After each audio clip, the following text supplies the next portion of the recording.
The Gauteng government is looking to technology to power its renewed fight against crime, vandalism, corruption and lawlessness as it hosted an e-policing roundtable. The aim of the roundtable is to create a new e-security network to enable things like facial recognition, technology and surveillance cameras, among the other public-facing interventions and collaborations. Interested parties were invited to share knowledge and demonstrate solutions that could support the province in this endeavour. For more, we're joined by Gauteng Premier spokesperson Vuyo Mhaga. Good evening to you, Vuyo, and welcome. So the meeting took place yesterday and there were announcements about the broad strategy on the policing initiative. What are the key attributes of it? Well, thank you very much, Iman. And I think this will feature very strongly in the Premier's super speech tomorrow, the issue of crime. And now the Premier has really been trying to get, partners and to get South Africans to respond in terms of fighting crime. So part of the issues that we had invited are industry players. Some of them own CCTV cameras already, in the cities in Gauteng, and we'll be actually partnering with them. Others have got tracking system, gun tracking systems that we can actually partner with them. As you'll know, that we've got the provincial law enforcement agencies that are actually carrying guns, and those guns sometimes get actually stolen. We'll be able to track that. But of importance is also around the panic buttons, that we aim to make sure that every Gauteng resident is able to actually have a panic button whenever they feel, under stress or, their life is threatened. They'll be able to actually click that panic button and they respond. Speaking to you now, Iman, we've got 6,000 young men and women who are in training that will be deployed in all wards in Gauteng. And on top of that, there are about 400 vehicles that the Gauteng government has basically bought to make sure that it deploy in those wards. So as and when you press those e-panic buttons, that machinery will be able to respond in terms of that. So really yesterday was about to make sure that the broader industry is able to understand where we're going and also is able to provide solution, including drones, where the police cannot necessarily enter in some of the areas. All right. And I mean, it sounds great topographically, Vuyo, but it's always the detail that we need to focus on. And so when you talk about the 6,000 men and women who will be working in the community, I guess the first question to ask is around the training. Are they still in training? Who's training them and when will they be ready? Well, they are under the South African police in terms of the training. By the end of April, I think they'll be done. It's a 3-month course. So they started, I think, in February. That will be February, March, April. So the 1st of May, they'll be basically doing what we'll call the pass out to basically be deployed in all our wards, in particular those that are highly pressured by crime. And what will their roles be? Like, what will their job be? Well, mainly to really assist as a first response in terms of the communities, and obviously work with the police as a force multiplier to basically the police. And as that's what I'm saying, as and when someone feels is under pressure, because we are developing a software that people can actually use as an e-panic button, and those will be the first one to basically come. And those 400 cars that I'm saying that we have basically purchasing will be actually roaming around the wards in Gauteng, that they'll be able to respond and obviously to augment the work that has been done by the South African Police Service. So the e-button software is still in development. It's not ready either. When is that going to be ready? Well, I know that the prototype has been done. So basically this, by the 1st of April, the Premier will basically announce where will it be at that time. What I know that he had mandated them, the Department of eGov, to basically start developing that. So that would be basically one of the issues that the Premier will basically announce on them, but definitely this year. And then the 6,000 community patrollers, are they going to have a car to get to the people who press the panic button? That's what I'm saying, Iman, is that they were also on top of the 6,000. We are buying about 400 cars that will be deployed in all wards in Gauteng. So if you look at in Gauteng, it's got about 529 wards, so about 400 cars will be there. And particularly those wards that are highly under pressure will be able to deploy both the personnel as well as the vehicles. So will the police be driving the cars, or the police with the community patrollers will move out together in the 400 vehicles? Now, remember, these will be trained like your normal law enforcement agencies, like your traffic police currently that are operating in Gauteng. So we're expanding that team. But as you'll know that they don't necessarily work in isolation. They work together with the police, including with the private sector. If you have been following the Okai Mulao, that has always been working in that multifaceted law enforcement setup. So these are well trained. I mean, these will be trained people, not just people that are taken from the street who are volunteering. They are actually undergoing vigorous training as we speak. So let's talk about the helicopters now. I understand that there are 4. How do they feature in the plan? Well, the helicopters, the idea really is to have one helicopter per region. As you know, we've got about 5 regions in Gauteng, so that whenever that there's if you take, for example, the issue of the cash in transit, although we might actually know about it because we'll deploy all CCTV cameras, the helicopter within speed must be able to then start directing the law enforcement agencies on the ground where we're basically moving, is really the ability to respond quickly whenever the crime is actually occurring, in particular, as I'm saying, with the cash in transit crimes. All right, so how much for the helicopters and the upkeep and the fuel?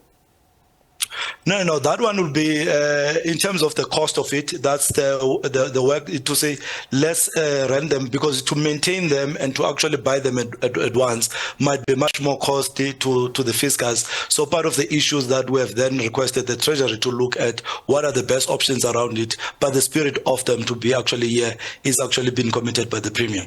All right, but how much money for renting?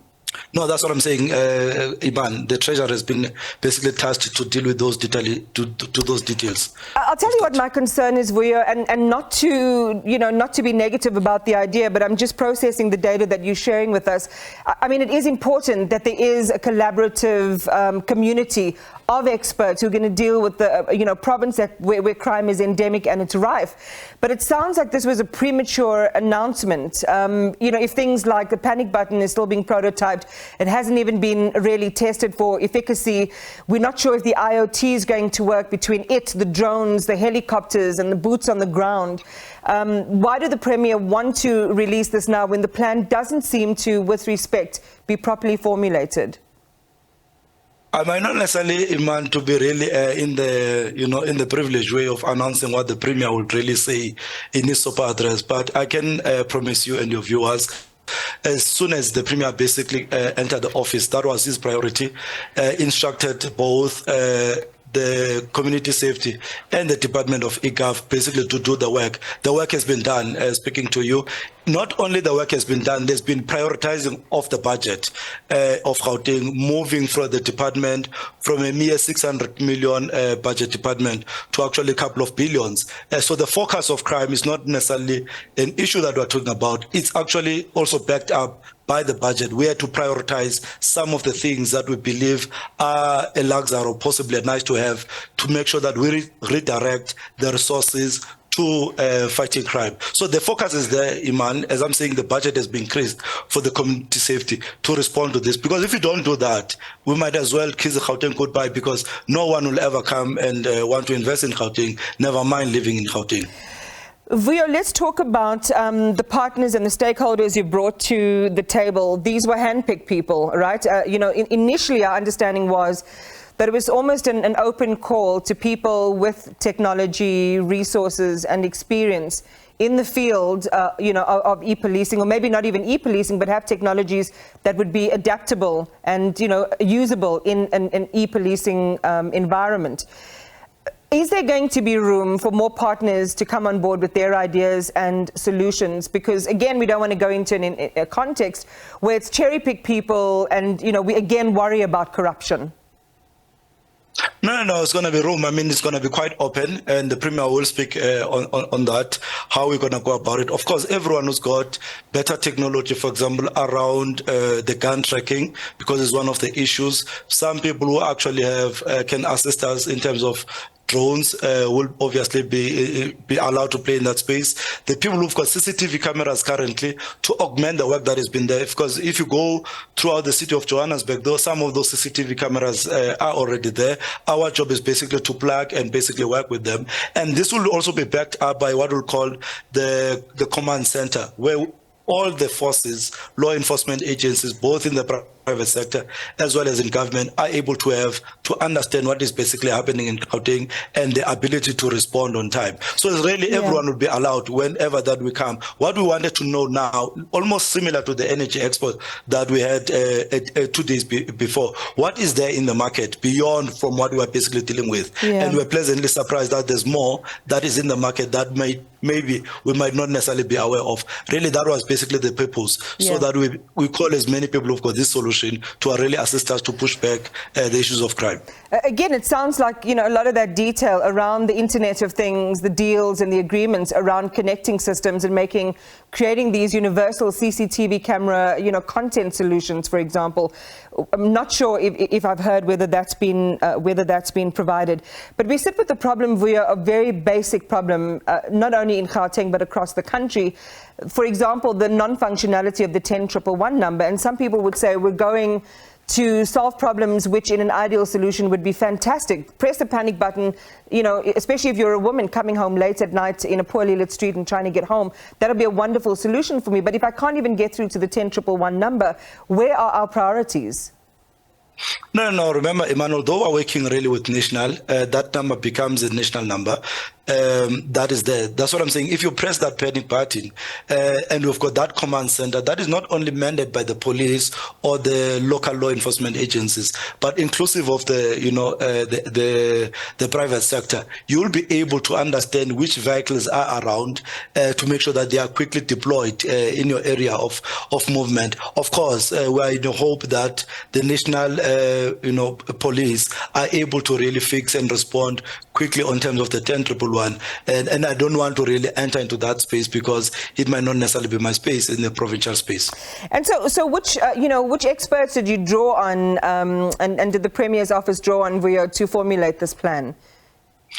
Well, we have called a lot of people in the private sector. So there are people that are already there. They even demonstrated their own equipment. So if you go in terms of their command center, I know some of the companies without really mentioning them by names, but it's almost your big security industries will have been part of that. Some of them are currently owning CCTV cameras within the inner cities, actually in all metros in Gauteng. Some of them actually we're demonstrating the ability to track, some of the stolen guns. Others are already, dealing with the issue of the e-panic button. So we have really drawn as many people as we have actually said that are actually industry leaders. As you have correctly said, this issue, when we basically roll it out, is not necessarily going to be confined to those people, but we're going to call as many people as we can possibly can. The only thing that we wanted to know, what else is there in the industry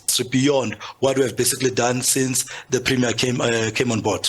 Vuyo Mhaga, thank you for talking to us. That's the Gauteng Premier spokesperson, and you heard him say tomorrow is the State of the Province address, which will be delivered by the Premier of the province, and we will likely hear more details around this e-policing solution, this e-policing network that the Premier is wanting to create.